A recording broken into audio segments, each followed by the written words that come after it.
Olá, que a paz de nosso Senhor e Salvador Jesus Cristo possa estar com você, na sua casa, na sua família, no local onde você trabalha, onde você estuda, que as bênçãos de Deus possam ser derramadas abundantemente sobre sua vida, sobre sua casa e também sobre a sua família. Hoje, nós que já estamos praticamente encerrando, terminando o mês de junho, quero falar de um apóstolo muito querido, muito amado de Jesus, que foi o apóstolo Pedro, São Pedro.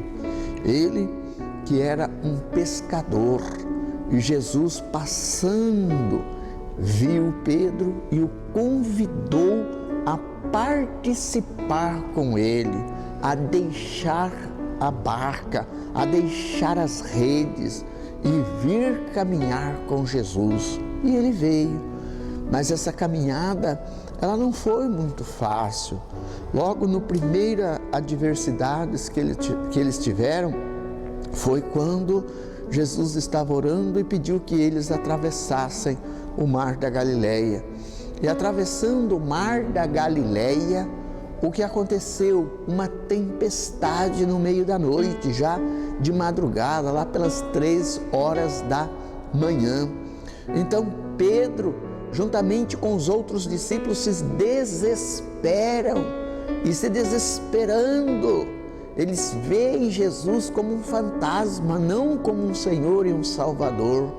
E aí Pedro então vai dizer: Senhor, se é tu, manda-me ir ao teu encontro. E Jesus disse: venha.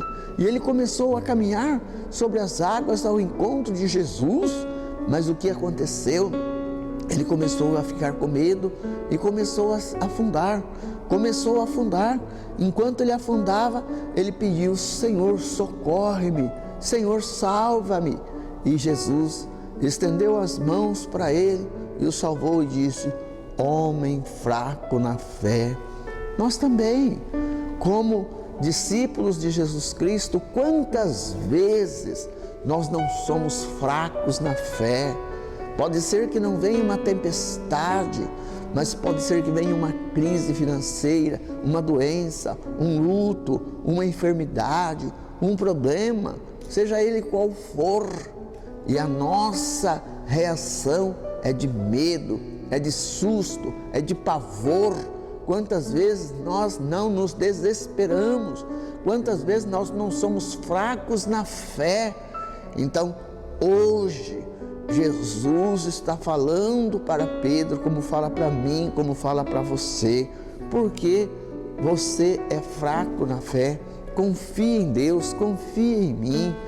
E num outro dia, os discípulos estavam perguntando, estavam conversando, e Jesus vai perguntar para eles: para vocês, quem sou eu? E Pedro diz: tu és o Messias, tu és o Filho de Deus, o Filho do Deus vivo.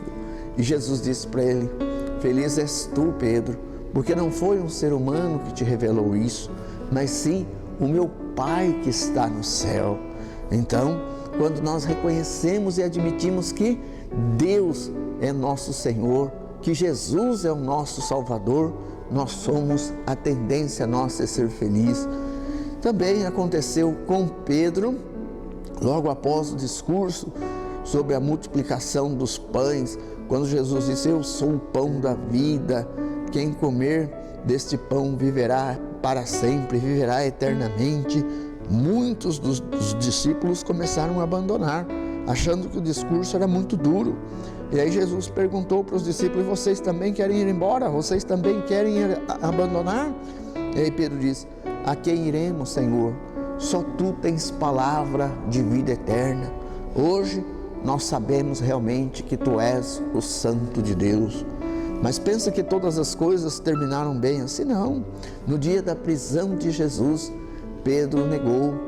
Negando, ele reconhece que havia negado o próprio Cristo Jesus. E ele sai e ele chora amargamente, igual muitas vezes nós choramos, porque reconhecemos que erramos, que pecamos e que falhamos. E aí, na última Na última cena no Evangelho de João, nós encontramos Jesus já ressuscitado, conversando com os discípulos, e ele dirige a Pedro e pergunta a Pedro: Pedro, tu me amas? E Pedro responde: sim, Senhor, tu sabes tudo, tu sabes que eu te amo. Então ele disse: cuida das minhas ovelhas. Então essa palavra é muito importante, ela é muito fundamental. Jesus está perguntando para você, como perguntou para Pedro, ele pergunta para mim se nós o amamos. E a nossa resposta deve ser sincera, como foi a resposta de Pedro. Pedro foi sincero. Pedro respondeu: Senhor, tu sabes tudo, tu sabes que eu te amo. Embora eu tenha fraquejado, eu tenha caído, eu tenha vacilado, mas eu te amo. Então, Jesus vai conceder a ele a missão de cuidar, de apacentar suas ovelhas. Então Jesus hoje quer te abençoar. Jesus pergunta se você o ama e você vai ter que dar a sua resposta com a sua vida, com suas palavras, com as tuas atitudes. Que Deus abençoe você, que Deus te proteja, te guarde, te ilumine e te fortaleça cada vez mais na fé. Em nome do Pai, do Filho e do Espírito Santo. Amém. E tchau, meus filhos queridos.